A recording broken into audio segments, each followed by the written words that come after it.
네, 강의 다시 이어가겠습니다.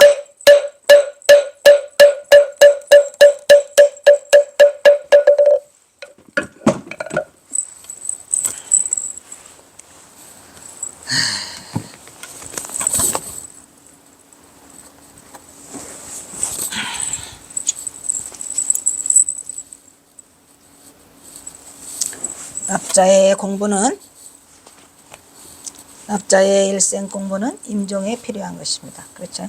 딱 경사가 말씀을 하고 계시죠? 우리의 납자건 우리건 수행자건 뭐건 다 사부제등 통틀어서 꼭 납자가 납의죠.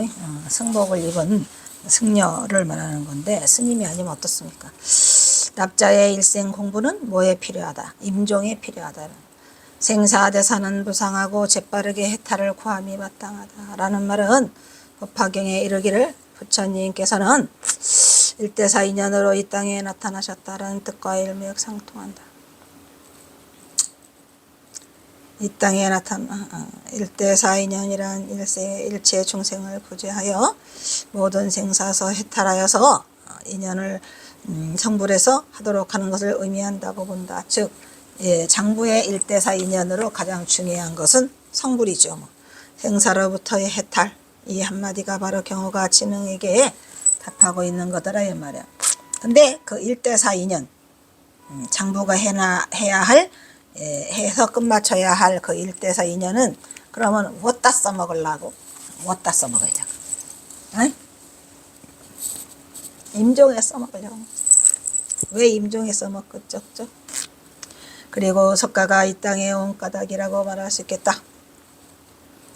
진흥은 선의 목적을 초생사, 그러니까 생사를 초월하고, 그래 안 그래? 월생, 생사를 초월하고, 여기를 지금 초월을 바꿔놨죠. 월생사초. 아이씨. 이렇게 지금 진흥, 김태읍 스님의 주특기가 바로 이런 거예요. 복잡하게 해놔. 생사초월이라 그러면 누가 텄나? 월생사초라고 해놨죠. 월생사초. 그래서 생사를 초월한다는 얘기죠. 월생사초의 범성이라 하고 경호에게 묻기를 화상은 생사를 불박하는 경지에 이르르셨습니까? 이것도 다 김태욱 스님이 쓴 거야. 복잡해. 생사를 불박하는 경지에 이르렀다는 거는 무슨 얘기죠? 생사를 초월했냐 이런 얘기요. 그래서 누가 진진흥 강백이 경호선사에게 묻기를 스님은 생사를 초월했어요? 라고 보니까 경호가 이렇게 답해요. 아 그렇지요. 나는요 생사는 초월한 것 같대요. 왜? 납자의 일생 공부라고 하는 것, 납자의 일생 공부는 아까 장부 일대사를 해결하는 거죠. 그것이 바로 생사를 초월하는 건데 걔는 어디에 피 써먹으려고? 생사를 초월하는 장부 일대사를 해결하는 건 왜? 임종에 필요한 것이라 이런 얘기예요. 그러니까 임종에 필요하다는 얘기는 가장 중요한 거는 임종이다라는 얘기죠. 그러면 생사를 초월한다는 얘기는 뭐예요? 죽는다는 얘기요, 산다는 얘기요, 다시 윤회를 한다는 얘기요, 안 한다는 얘기요. 중요하죠. 생사를 초월한다는 것은 죽기도 하고 살기도 하고 오기도 하고 가기도 하고 내 맘이고 네 맘이고 내 맘대로 한다 이런 얘기예요. 그러니까 생사에 얽매이지 않고 다시 올 수도 있고 또 딴 데 갈 수도 있고 내 맘이더라. 내 맘대로 생사를 자유자재하더라 라는 거를 생사를 초월한다고 그러죠.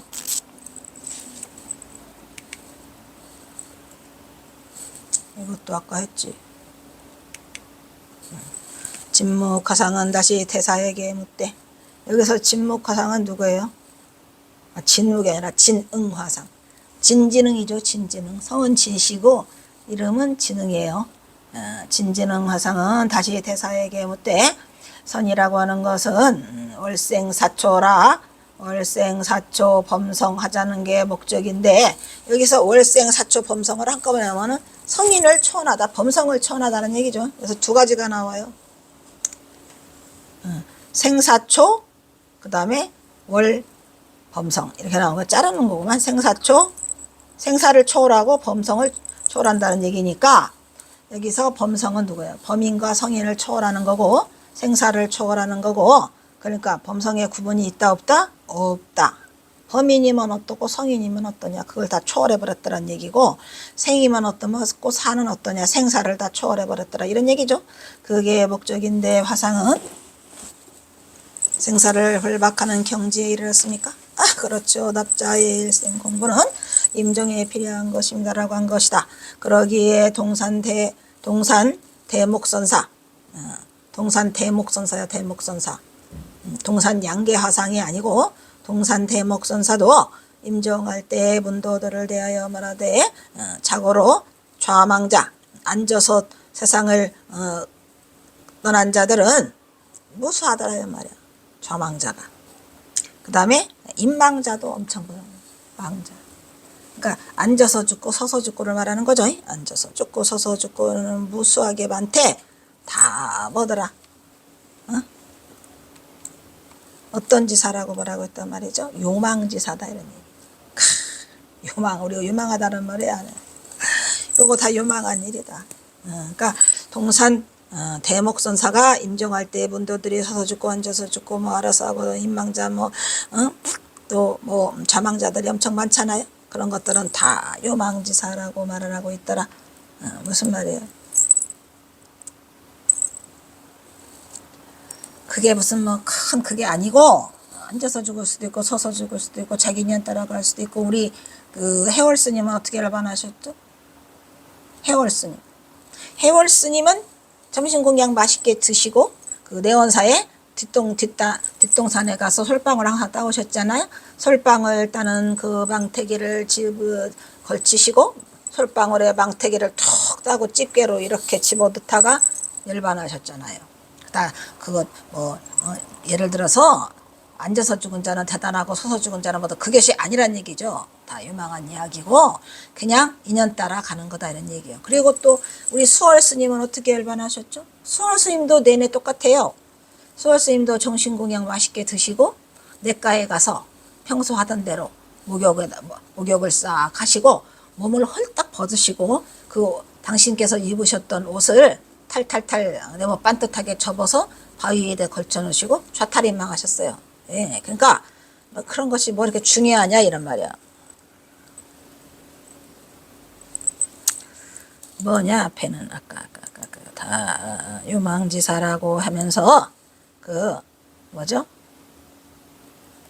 양계 대목선사는 어떻게 죽었더라? 신우사를 부촉하신 후에 내가 죽은 후에 몸뚱아리를 잘 부탁을 했어요. 부촉했죠. 그래놓고 뭐하다 돌아가셨어요? 침묵, 침묵면 열수를 했잖아요. 그러니까 목침을 베고, 침묵은 여기서는 목침이죠. 목침을 벤 후에 거기서다가 이렇게 베고 그 다음에 면, 열수, 아주 잠에 빠져서 돌아가셨단 말이에요. 수면에서 깊은 잠에 빠져가지고 돌아가셨다 이런 말이에요. 가버리셨고, 불인요원 선사는 불인요원 장로 있죠. 불인요원 장로라고도 하는데 여기서는 요원 선사야. 요원 선사는 뭐라고? 방문한 사람, 내실, 내방자 있잖아. 내실을 방문한 사람과 얘기하다가 좌담하다가 가셨단 말이에요. 하다마다가 가가 하하하하 대소하고 크게 가가대소 하시다가 또 나는 간다라고 가셨다 이런 말이죠. 그러니까 이제 그 열반의 모습들이 다 이게 서로가 다르죠. 그러니까 좌탈인망 하는데 앉아서 가시는 분, 서서 가시는 분, 뭐 얘기하다 가시는 분, 또 침묵 목침에 배 가지고 잠에 빠졌다가 가시는 분, 뭐 이렇게 여러분이 계시는데 이런 것들은 다 뭐의 결과더라? 뭐의 결과더라? 선정력의 결과야. 정해력이 완전하여 임종을 당뇨하신, 아주 당연히 마치신다 이런 말이에요. 그러니까 그 선정력이 약한 사람은 가다가 교통사고 당해서 죽는 그런 스님도 계시더라고요. 안타깝죠. 뭐 아무튼 간에 임종하시는 모습들을 보면 그 선정력을 갖춰가지고 정혜력이 그걸 따라서 인연 따라 이렇게 하시더라 하는 얘기요. 그러니까 이것들은 다 아주 그 임종을 마땅히 수료하신 거죠. 다 마치신 거죠. 선서 잘 가신 거죠. 그러므로 나도 임종의 정혜력이 불산 흩어지지 않고 있더라 이런 거예요. 그러니까 견사가 대단한 거죠. 나도 말이죠. 임종에는 뭐요? 나도 임종에는 한 가닥 자신 있다니까 내 정혜력이 불산하지 않아. 대단해요. 그러니까 이게 그 당당함을 표현하고 계시는 거죠. 왜? 사나이 대장부가 대도를 성취하는 데는 뭐 때문에? 임종에 필요해서 하는 거다. 근데 임종할 때 나도 말이지 이 선정을 한 가닥 하거든. 그래서 내가 임종에 다다르면 절대로 내 정신세계가 흐트러지잖아. 불산하거든. 나도 그거 한 가닥 해 라고 하면서 경호선사가 어차피 열반하실 때 그렇게 가셨잖아요. 임종계 다 쓰시고 일원상도 그리시고 붓도 던지시고 밤새도록 좌탈임망했죠. 앉아서. 예, 그래서 나도 한 자락 하거든 라고 누구한테? 지금 진지는 강백한테 큰소리 빵빵 치시는 거예요. 그러므로 나도 임종의 정혜력이 있어서 불산하기를 예약하고 있었다. 예약. 내가 어찌 될는지는 실지 모르지만 미민하다 이런 말이에요. 미민. 잘 모르겠더라. 미민합니다. 그러나 내가 동학사에서 말이지 개심이 된 이유로 이 개심이라는 건 뭐야? 이 개심이 됐다는 얘기를 누구한테도 써먹죠? 방한함 스님한테도 한번 써먹죠. 개심이 된 이후로는 아직까지 내가 보임을 쭉 하고 있더라 이런 말이야. 근데 내가 보임하고 있는데 내가 어떤 경우라 이런 말이야. 어떤 경우? 무흠, 무여, 의 상태다 이 말이야. 무흠, 무여. 조금도 흠도 없고 조금도 여유도 없는, 그러니까 딱 맞는 그러한 상태이니까 내가 보임하고 있는데 그때나 저때나 딱 들어맞더라 이런 말이죠. 지금 하나도 그 흐트러진 것이 없고 없어진 것도 없고 내가 그 딱 맞는 그러한 상태를 유지하니까 내가 이대로만 간다면 반드시 뭐더라? 중요한 말 하고 선종하리라고 했죠. 여기서 선자는 착할 선이 아니에요. 좋을 선이죠. 아주 멋있게 갈 수 있더라. 경허선 부처님이 말하는 건 뭐예요? 선서, 세간해, 무상사, 조어장부. 부처님의 10호에 들어있죠. 선서 아주 좋게 가셨고 그 다음에 이 선종이라고 하는 말은 어디서 써요? 카톨릭에서 쓰더만 그죠? 카톨릭에서 그 왜 누구요? 왜 카톨릭 대장을 그 뭐라 그러죠?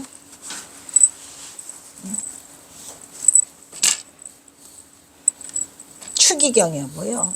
우리나라에서는 김수환 추기경이고 그쪽에서는 뭐 바오로 뭐야? 몰라. 어쨌든 선종하리라라고 생각한다라고 하는데 여기서 말하는 선종은 이제 선서지겠죠. 그죠? 부처님의 이름처럼 그렇게 얘기한다라고 이거는 김태읍 스님이 써놓은 거라 경허선사가 이렇게 일방적으로 경허선사가 직접 했는지는 몰라요. 그래서 이제 지금 그 얘기를 하기를 경허는 동산 대목선사와 불인 요원선사의 임종을 거론하면서 자신도 임종의 선정력이 있어서 불산하기를 이렇게 예약하고 있으니 어찌 될는지 모르지만 나는 실로 이걸 뭐 미민하다고 말하고 있다 하지만 동학사에서 내가 개심이 된 이유로 아직까지 보임하고 있는데 무흠무여의 상태이기 때문에 조금도 부족함도 여유로움도 없는 그런 상태, 딱 맞는 그런 상태를 이대로만 가면 한다는 선종하리라고 생각하는 답변으로 진흥에게 겸손한 일침을 놓고 있다고 김태우 스님이 쓰고 있어요.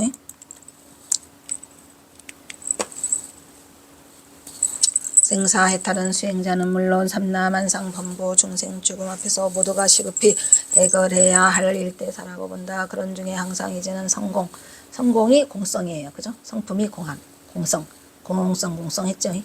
공성을 보고 있으니까 그런 것이 뭐도 된다. 방해가 되지 않는다는 얘기죠. 그래서 뭐로 된다. 괴.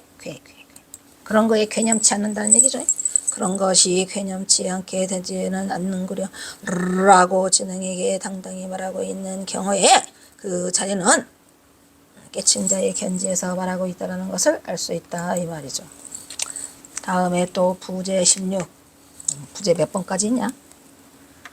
오마이 갓드 부제 16 부재 18? 우후후 왔네. 부재 19? 오늘 끝나긴 틀렸나?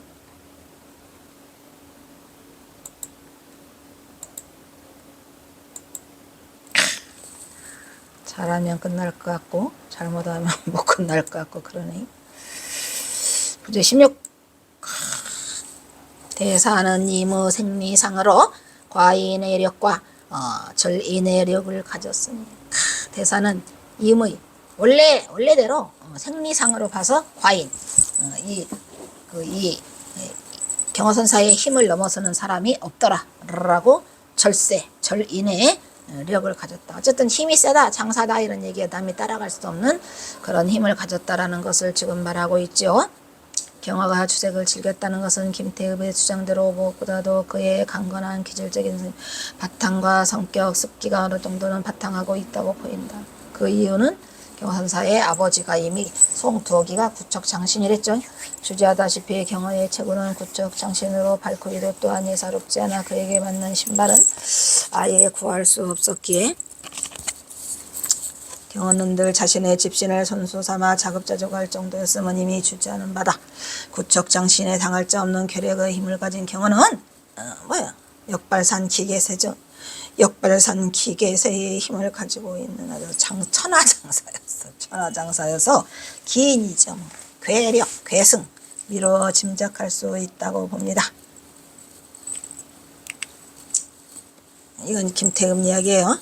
그러나 대사는 임의 생리상으로는 과인의 력과 절인의 력을 가졌으니 주색을 좋아한담도 그 기운에 복받친 것이다 라고 말하면 안 되죠. 인간 행의 행동으로는 어찌할 수 없는 일이었을 것이다 라고 말하는 것도 김태음의 생각이지 그렇지 않아.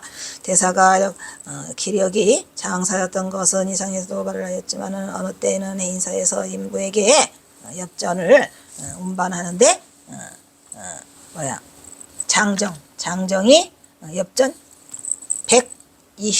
120냥을 치거나 말거나 했답니다. 근데 경호선사는 그 2배가 되는 500냥을 불끈 들었다 그런 얘기죠. 어디서 이거 어디 얘기야? 홍지암 얘기지 뭐. 치거나 말거나 하는데 대사는 500근이나 되는 엽전 500냥을 그냥 번쩍 들어서 그냥 그것도 이거로 들었다 그래요. 이걸로 들고 새끼손가락으로 싹 들어가지고 왔다 갔다 하면 그것을 운반하는 찐꾼에게 실어주는데 120냥 같은 것은 한 손으로 번쩍 그래서 들어서 지게에 걸쳐 주었다고 합니다. 이 이야기는 어디에서 나오더라? 홍지암에서 나오는데 그것을 증명한 사람이 누구더라? 변설호더라 이런 얘기. 변설호가 어느 날 해인사 절돈으로 돈을 사기 위해 엽전 1,500냥을 500냥 세무치를 묶어놨다죠.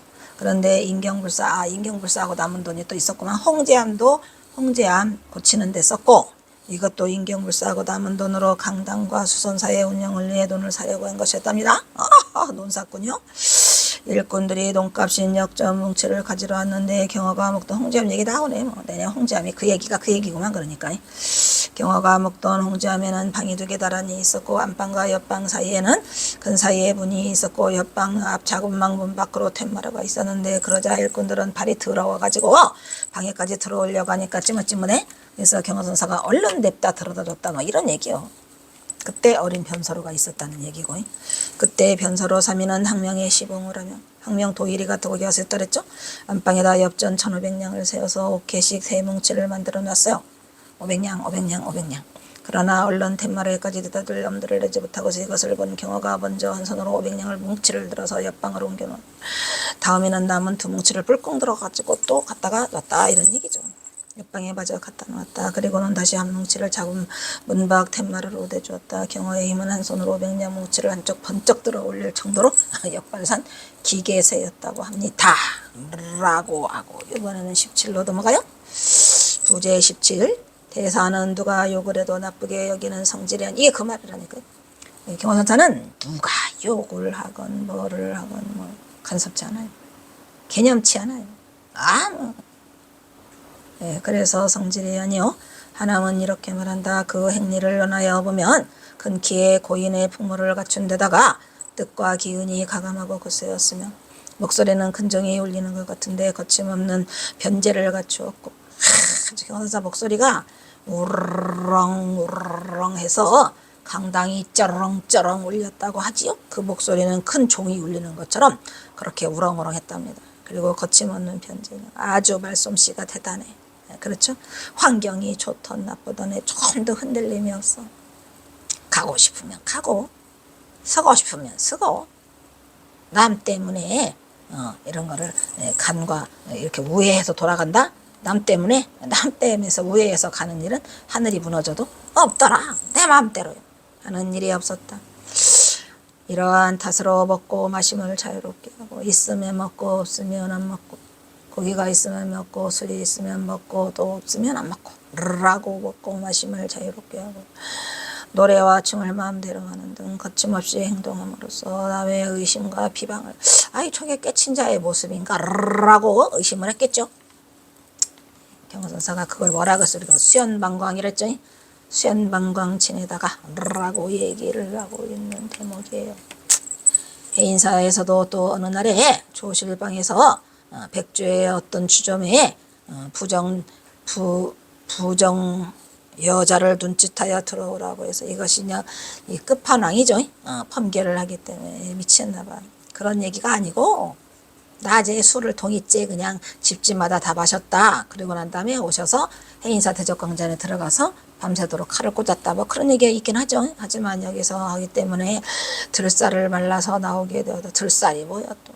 그러나 대사는 누가 욕을 해도 나쁘게 여기는 성질이 아니요 누가 칭찬을 해도 좋아하는 성질이 아니랍니다. 또는 이틀씩이나 사흘씩은 굶어도 아무 상관없답니다. 있으면 먹고 없으면 안 먹고 한 번 이틀 사흘 굶어도 예사로 지나갔다고 합니다. 그러나 한 군데에 안주하실 적에는 잡수시는 것은 드시는 등 많은 등 그냥 처박 앉아서 문을 닫아 거신 채 하루 종일 침묵하여 말씀이 없으시면 아이고 대단하죠. 이게 다 이 전봉준 때문에 일어난 일들이죠. 말하기 싫어? 말하기 싫어.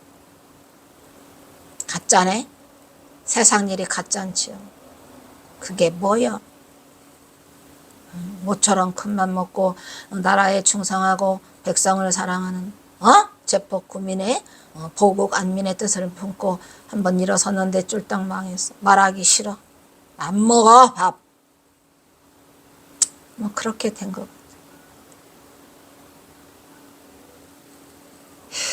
근데 안주하실 때에는 잡수시는 것은 드시는 듯 나는 듯하고 문을 걸어놓으신 채 하루 종일 침묵하여 말씀이 없으시며 사람을 만나는 것도 극히 싫어하셨다.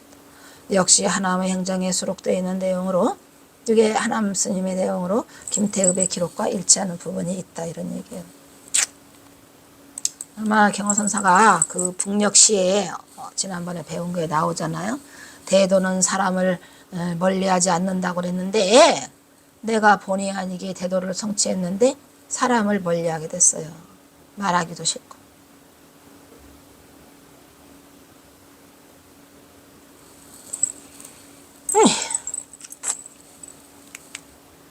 부제 18 걸림이 없이 천하를 주유하고 제목이에요. 걸림이 없이 천하를 주유했대요. 그러니까 경허선사는 말 그대로 거침이 없었어요. 그랬는데 정말 삼수갑산을 가고 싶지 않았는데 어쩔 수 없는 상황으로 경허선사가 선택한 마지막 모르죠. 1904년 갑진년 경허 나이 56세 때 이미 경허는 불가를 떠나서 유랑길에 오르죠. 이때부터는 별별 기행을 당하면서 걸림없이 천하를 주유하였다. 경허의 행적은 월정사 화엄경법회와 안번서강사 500난 계급물사 증명법사를 끝으로 영원히 불가를 떠난다.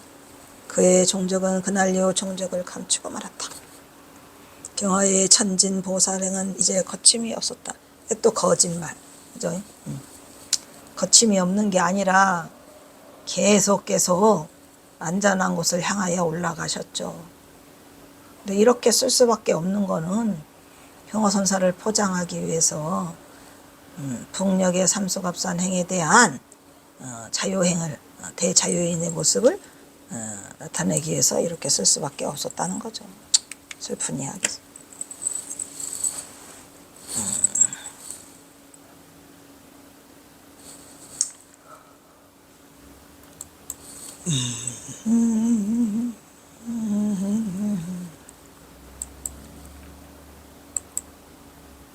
두 개인가 보네. 이것도 두 개지. 몰라. 귀찮네. 이건 대사가 갑진년봄에 오대산을 들리시다가 금강산을 구경하고 안변서광사를 들리셨는데, 이거 다 김태음 얘기예요. 그때에 마침 500나한의 개금불사가 있어서 증사로 있었던 적이 있었다 라고 하는데, 사실은 그 개금불사에 그 예약이 돼 있었던 것 같아요. 그러니까 경선사가 일부러 월정사 거쳐서 금강산 거쳐서 할성루 거쳐서 안변서광사를 가셨겠지요. 그냥 위로 쭉쭉쭉 올라갔으면 됐는데. 그래서 그때에도 대사는 잡행을 끊임없이 했는데도 그친 일이 없었건만서도 아무 탈이 없었다고 합니다. 대땡무땡승. 대땡무땡승이 뭘까요? 절대 찾아낼 수 없었어요. 돋보기 5개가 등장해도 이 글씨를 알아맞히질 못해서 대땡무땡승이라고 그냥 했어요.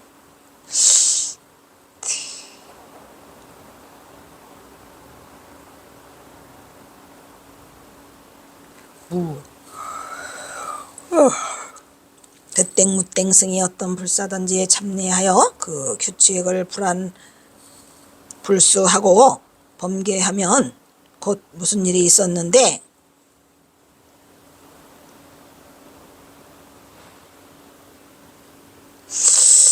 대땡무땡승. 경허선사를 말하는 거죠.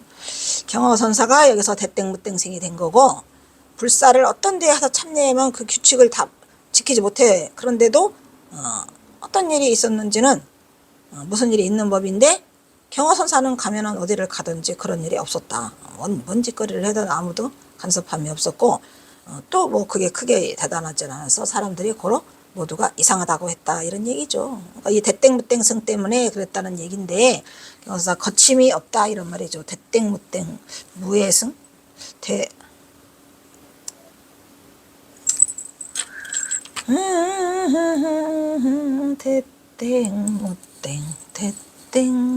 대땡무땡승.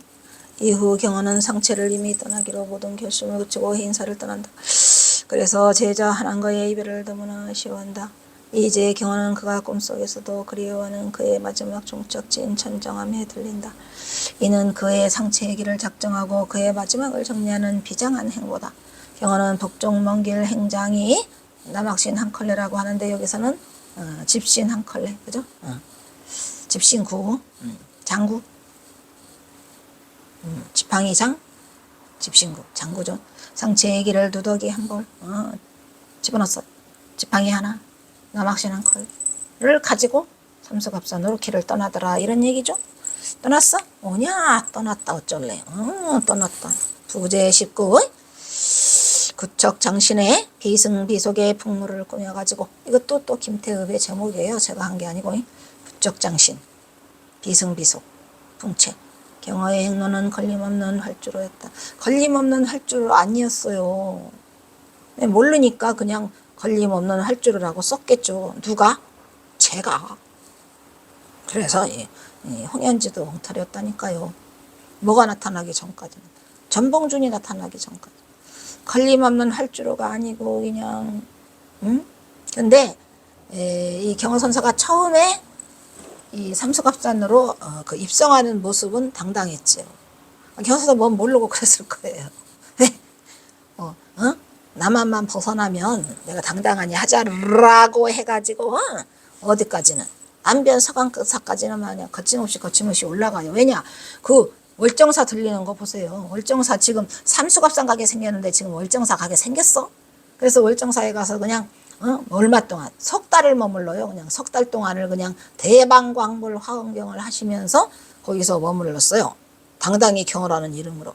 경허의 행로는 걸림없는 활주로였다. 삼수갑산 그곳에서도 자신을 숨기기는커녕 안 숨겼죠. 처음에는. 더욱더 기이한 모습으로 갑산거리를 당당히 활보하고 있는 대자유인은 구척 장신의 비승비속의 풍채를 꾸며가지고 다니다가 어느 때에는 맨발로 백주를 대도를 활보했죠. 그러다가 딱 걸렸어. 딱 걸렸어. 원무로. 아, 이렇게 가면 안 되겠다라고 해가지고 방향을 틀지요. 그래서 뭐라고 해요? 대로를 확보한다. 이거는 바로 못하게 하다는, 이거 못하게 앞에 뭐가 뭘 빼먹은 것 같아. 그치? 월법. 집신 삼는 거를. 어린 시절에 집신을 경서사가 아주 잘 삼았다고 합니다. 그거는 왜냐하면은 가만히 보니까 당신이 집신 삼는 법을 몰랐다가는 평생 동안 고생하게 생겼어. 발이 커서 파는 게 없어. 그래 집신을 삼으니까 그 아버지 송독에게 걸리면은 뒤지게 두드려 맞았죠. 여단을 맞아가면서도 몰래 열심히 신을 삼나 집신을 삼는 그러한 습관을 일찍이 익혀둔 덕분에 경호는 후일에 체구가 보통 사람보다 훨씬 큰 구척의 장신인데가도 수족이 보통 사람보다 더 월등하게 커가지고 맞는 게 없어? 포선이나 신발이 도무지 맞지를 않아. 시장에 가서 신을 아무리 찾아 골라봐도 보통 범인의 것으로는 사용할 수가 없었지만 경호는 완연히 익혀둔 집신을 삼는 솜씨로 자신이 신을 꼭 삼아 만들어 가지고 다녔으며 예비용으로는 주장자 끝에 덜렁덜렁 메고 다녔는데 그러지 못할 때는 그냥 맨발. 그러지 못할 경우가 집신을 삼아놓은 게 없더라. 그럼 맨발로 처벅처벅. 여벌이 만약에 없으면 그죠? 여벌이 없으면 맨발인 채로 끝없는 여행을 처벅처벅 하기도 하였다. 이러한 일화에 대해서 경호는 어려서부터 작년에 자신의 꼭 맞을 신이 없는 것을 미리 예상을 해가지고 생각하여서 쉽다고 경호집은 전하고 있죠. 왜냐하면 그냥 집신을 막 보통 근데 그 집신 삼는 기술을 누구한테 전수하나요? 제자들한테 다 전수해. 그래가지고 그냥 해월이도 막 집신 사는 솜씨가 보통이 아니죠. 그래서 천장음의 해월굴에서 해월 스님이 경호선사가 나 지금 며칠 후에 어디 좀 떠난다. 타지로 간다라고 집신 좀 삼아달라 해가지고 집단을 던지니까 거기서 집신을 만들다가 마지막에 신고를 두드리는 괭이를 두드리는 소리에 깨치죠. 에이, 뭘 깨쳤죠. 저격단산 부위 진인을 깨치게 돼요. 그래서 집신 삼는 기술이 좀 좋지 않아요. 걷다 대고 누워. 수월이도 마찬가지예요. 수월이도 그냥 집신 삼는 기술이 뭐 보통이 넘어. 그래가지고 경호선사가 뭘 시켰어요. 만주에 가가지고 거기를 한만 고원을 넘나드는 우리 불쌍한 동포들에게 주먹밥과 집신을 삼아줘라 라고 해가지고 거기 가서 수월 스님이 만주 벌판에 가서 그 짓을 하시죠. 그래서 이것을 따고 경호집은 전한다. 대사는 이와 같이 고척 장신의 비승비속의 풍채를 꾸며가지고 다니다가 어느 때에는 맨발로 이제 김태훈 이야기예요. 원산 등지를 경과하게 돼서 원산으로 갔어요. 그런데 대사는 하도 발이 커서 시장에 나온 집신으로는 맞는 것이 없는 거로 집신만은 자신이 삼아 심고 다녔는데 미처 삼지를 못하고 떨어졌을 때는 발을 벗고 다녔다라고 이 가로친 것도 김태읍 스님이 쓰신 거예요. 제가 꾸며낸 이야기가 아니고 김태읍 스님이 쓰신 거더라 이런 얘기요. 그래서 어떻게 했더라. 이때에 소위 폭도의 이름을 듣던 토벌꾼들 있잖아요. 그때는 여기저기서 밀란이 막 일어나요. 그러니까 이 토비병들이 다 이곳저곳에서 막 일어났죠. 토비병이라고 향토니까 마을에서 일어나는 거 곳곳마다. 그 중에서 제일 유명한 곳이 어디죠? 그 홍경레이난 그죠? 근데 홍경레이난은 그 앞이야. 1811년? 11년이 누구냐? 1862년인가? 62년인가 11년인가 둘 중에 하나예요. 그래가지고 이런 토비병군이 이곳저곳에서 일어났는 거로 폭도라 그랬어. 그거를. 왜냐하면 그 밀란이 자꾸 일어나니까 나라에서는 폭도라 그러고 일본 놈들은 그걸 두드려 패고 그래서 그것을 진압하기 위하여 수비대가 여기저기 있었어요. 일본 놈 수비대가. 그랬는데 그때 대사가 경호스님이 마침 어떤 수비대 병참을 지나다가 걸렸어. 딱 걸렸어. 그래서 수비대 병참을 지나다가 그들에게 발견되어서 요주의 인물로 딱 찍혔어. 그래가지고 대사를 붙들어다 놓고 너 명색이 뭐냐? 명색이 뭐야? 너 본색이 뭐냐? 네 직책이 뭐냐? 내가 어떤 놈이냐라고 물으니까 경호선사가 뭐라 그래요? 난 중이요! 이렇게 한단 말이에요. 이렇게 당당하게 말을 했었어요. 얼마나 당당했으면 저벅저벅. 아닌데도 머리에는 감투도 안 받친 속립을 쓰고 있었었죠. 세속의 속가에서 입는 속립을 쓰고 몸에는 장삼을 또 걸쳤어요. 그러니까 이게 중이요 속인이요 이게 뭐라는 거요. 이래가지고 한 손에는 또 고기를 또 들어요. 중이라면은 장삼을 걸쳤는데 고기 들고, 한 손에는 또 술병도 들고, 또 맨발로 저정어정 들어더니 그것이 기골이 참 과간이야? 그래가지고 이거 뭔지 정체를 알 수가 없어. 근데 중이라고 말해. 장삼 걸쳤죠. 이래가지고 걔네가 사살을 하려고 그래요. 사살, 총으로 쏴 죽이려고. 이제 저기 뭐야, 토비병의 대장이다, 위장한, 이렇게 해가지고 사살하려고 총을 쏴 죽이려고 하니까 그래서 뭐라고 했어요? 죽이려고 하니까 죽였을까요? 안 죽였을까요? 전화가 오는 바람에 여기서 끊겠습니다. 여기서 끊어줘라.